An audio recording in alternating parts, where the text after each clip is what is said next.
Please welcome Pete Seat. I am a born and bred Hoosier, the only child of immigrant parents and a member of, yes, what I like to call the now generation. Conservatives under the age of 40 who are ready to be at the decision-making table as we make the decisions that will impact the next 20 to 50 years of our lives. But enough of that. We can share experiences and background all day. We can bask in the nostalgia of our accomplishments. But there's nothing that any of us has done that's as important as what we plan to do.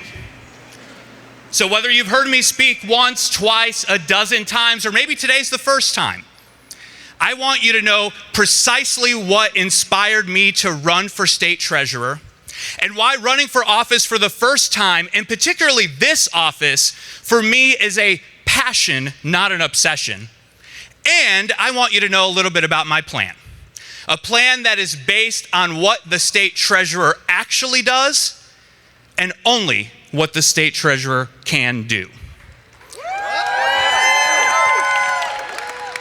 Now, before I decided to run, I embarked on a process of asking myself and answering for myself a couple of questions. On the list was, could I develop a compelling vision and message? Could I raise the money to execute a plan? Was I willing to gain the 20 to 30 pounds that would inevitably come from all that Lincoln Day dinner food and countless McDonald's drive-through runs? As you can see, answer to all the above was yes. But I also asked myself if I needed finance experience or an accounting degree to be state treasurer. And when I looked at those who have served before us and excelled in this role, the answer was an unequivocal no. Chief investment officer should not be narrowly defined, but broadly understood to be the chief investment educator, advocate, and champion. We're not nominating and electing an investment advisor or the portfolio manager, but someone with a vision. Someone who knows what they know and knows what they don't know. Someone who can communicate clearly with audiences of any kind, anywhere, at any time. And who can put a team together to deliver meaningful results. But the most important question that I asked myself, and the first question that I answered, was whether or not I wanted to do the job. One of my biggest pet peeves is candidates who refer to Election Day as the finish line. The campaign is the warm-up. Winning on Election Day is the shotgun start. That's when the real work begins. So in answering that question, I kept coming back to the same moment, the same story. And for those of you who have heard it, no, it's not the one about my parents in the Oval Office. Some of you know what I'm talking about. But it's actually a story that took place right here at the fairgrounds during the state fair just a couple of years ago. I was volunteering at the College Choice 529 booth, pitching our nationally ranked tax advantage plan to parents, grandparents, aunts, uncles, anyone who would come by. And time again, for the hours that I was there, people would tell me to stop the pitch. And they'd shake my hand. And they would say, thank you. This plan is changing our family's life, and we love it. That was the moment that the seed was planted. And a newfound appreciation for the state treasurer's office was born in me. My eyes were open to just how important this office is to the lives of Hoosiers and the life of our state. And whether you knew it before today or not, we possess the antidote, or at least part of the antidote, to the despair and destruction we're seeing advanced in our nation's capital.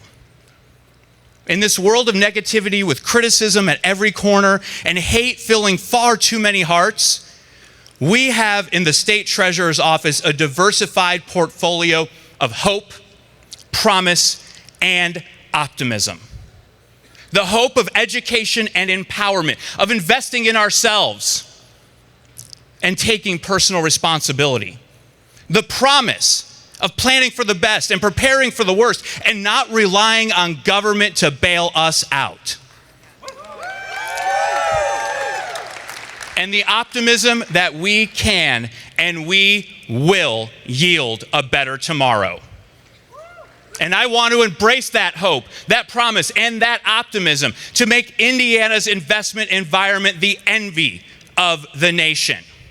And that is why my team and I, throughout this campaign, have maintained a discipline of being forward-thinking and future-focused. We have avoided the talking points and refrained from the red meat and dived into the substance.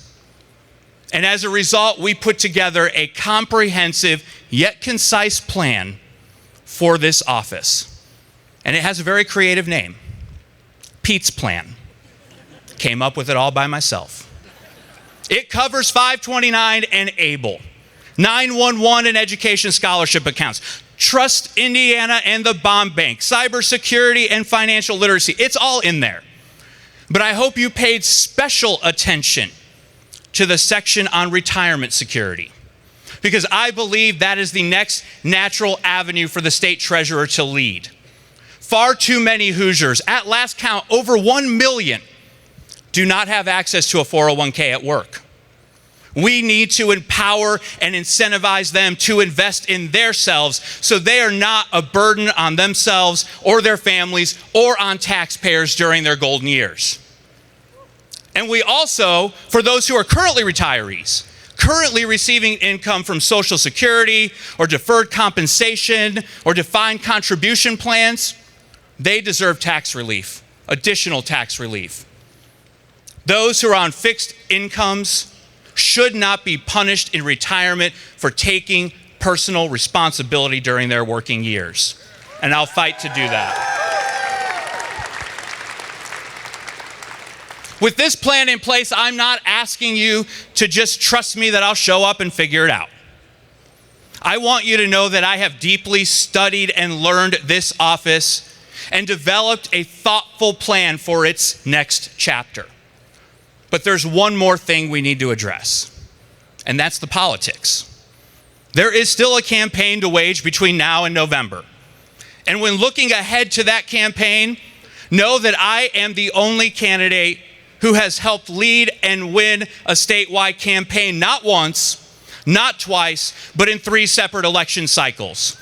The only candidate who has communicated with a statewide audience, and the only candidate who has debated and defeated Democrats in community forums, on local TV, and on the national airwaves.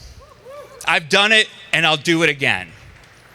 Fellow delegates, I am the candidate best equipped to carry on the legacy of Kelly Mitchell, the candidate best equipped to solidify the gains of her outstanding tenure in office and to accelerate that office's already lightning-fast momentum. I ask for your vote. I would be honored to earn your support and to serve as your next Indiana Treasurer of State. Thank you.